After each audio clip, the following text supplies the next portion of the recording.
wabarakatuh. Saya Muhammad Alvin Sarip, Prodi Pendidikan Biologi. Dalam video kali ini saya akan membahas terkait tentang ekologi, yang dimana salah satu tugas dari mata kuliah ekologi. Yang dimana di sini kita akan membahas tentang pengertian ekologi, konsep ekologi, ruang lingkup ekologi, dan manfaat dari ekologi tersebut. Baik, yang pertama yaitu pengertian ekologi. Ekologi berasal dari kata Yunani yaitu oikos, yang berarti rumah atau tempat kita hidup, dan logos yang berarti ilmu. Secara harfiah, ekologi dimaknai sebagai ilmu yang mempelajari organisme dan tempat hidupnya, atau dengan kata lain mempelajari hubungan timbal balik antara organisme dan lingkungannya. Yang kedua yaitu konsep ekologi. Yang pertama ada namanya lingkungan. Lingkungan ini dapat dibagi menjadi dua komponen, yaitu komponen abiotik dan komponen biotik. Yang pertama yaitu komponen abiotik, yang dimana komponen abiotik ini meliputi benda yang tak hidup yang mempengaruhi semua makhluk hidup, yaitu seperti cahaya, air, suhu, tanah, dan topografi. Yang kedua yaitu komponen biotik. Komponen biotik adalah faktor hidup yang meliputi semua makhluk hidup, yaitu seperti manusia, tumbuhan, dan hewan. Berdasarkan peranannya dalam ekosistem, komponen biotik dibagi menjadi tiga, yaitu produsen, konsumen, dan dekomposer. Selanjutnya yang kedua yaitu ekosistem. Tansley mendefinisikan ekosistem sebagai suatu unit ekologi yang di dalamnya terdapat struktur dan fungsi. Struktur yang dimaksud di dalamnya yaitu ekosistem ini berhubungan dengan keanekaragaman spesies. Sedangkan fungsi terkait dengan siklus materi dan arus energi melalui komponen ekosistem. Yang ketiga yaitu interaksi. Ekologi mempelajari tentang interaksi antar organisme dan interaksi organisme dengan komponen abiotik. Bentuk interaksi ini berupa cara-cara organisme beradaptasi untuk memanfaatkan lingkungannya. Makhluk hidup membutuhkan energi dan materi konstan untuk mempertahankan hidupnya, sehingga interaksi selalu melibatkan materi dan energi. Yang keempat yaitu ada suksesi. Perubahan dalam komunitas yang terjadi sebagai akibat dari modifikasi lingkungan berlangsung lambat, teratur, dan terarah menuju kestabilan disebut dengan suksesi. Proses suksesi akan terus berlangsung sampai tercapai titik klimaks, yaitu kondisi di mana komunitas mencapai titik keseimbangan. Yang ketiga yaitu ruang lingkup ekologi. Mengutip jurnal Universitas Medan Area, berikut ada 7 ruang lingkup ekologi, yaitu yang pertama individu. Individu merupakan suatu organisme dari setiap jenis atau spesies tertentu pada suatu lingkungan. Contoh seekor ikan, seekor burung, dan lain sebagainya. Yang kedua yaitu populasi. Populasi adalah suatu kelompok dari individu-individu sejenis yang berada di suatu tempat tertentu dan pada waktu tertentu. Contohnya populasi gajah, populasi burung, populasi rumput, dan lain sebagainya. Yang ketiga yaitu komunitas. Komunitas adalah suatu kelompok makhluk hidup yang terdiri dari beberapa populasi dan saling melakukan interaksi antara satu dengan yang lainnya pada suatu tempat dan waktu tertentu. Misalnya komunitas padang rumput yang terdiri dari populasi rumput, populasi belalang, populasi burung, populasi ular, dan populasi lainnya. Yang keempat yaitu ekosistem.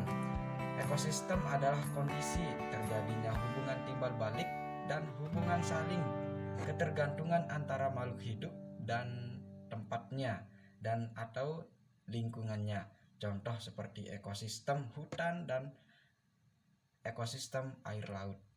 Yang kelima yaitu biosfer.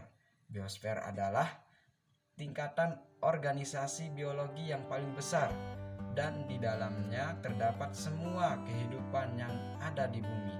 Di dalam biosfer terdapat interaksi antara lingkungan fisik secara keseluruhan. Yang keenam yaitu lanskap.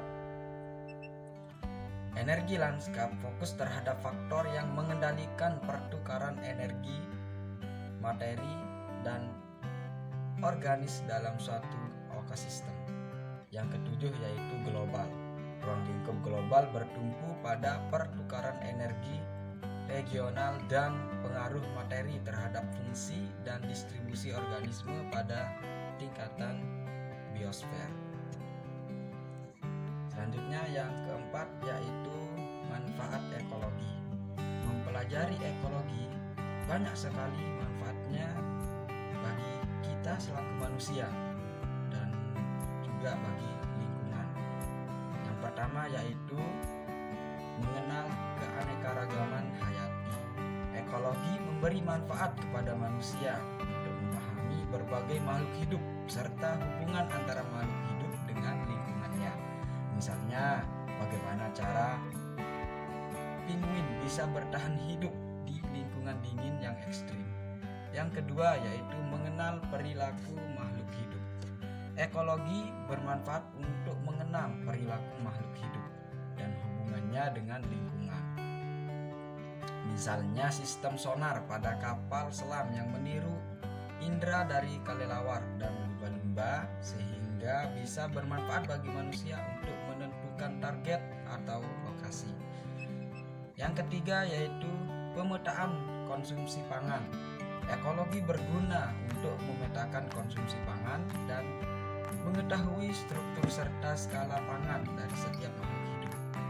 Misalnya, tumbuhan sebagai produsen dan kambing sebagai konsumen tingkat 1 atau herbivora, sedangkan hewan karnivora sebagai konsumen tingkat 2, lalu manusia sebagai konsumen tingkat 3. Kemudian di tahap selanjutnya ada hewan pengurai sebagai dekomposer, dan hasil dari penguraian tersebut akan dikonsumsi kembali oleh produsen sebagai sumber energi. Yang keempat yaitu menekan munculnya sumber penyakit manusia. Sumber penyakit pada manusia sebagian besar bersumber dari organisme tertentu, misalnya saja demam berdarah atau malaria. Hal ini bisa menjadi wabah ketika populasinya mengalami ledakan. Dengan menekan pertumbuhan nyamuk sumber penyakit tersebut, maka wabah itu bisa diantisipasi. Yang kelima yaitu menekan ledakan hama dan penyakit tanaman. Sumber hama dan penyakit tanaman terjadi ketika terjadi jumlah populasi yang tidak seimbang antara persediaan pakan maupun predatornya.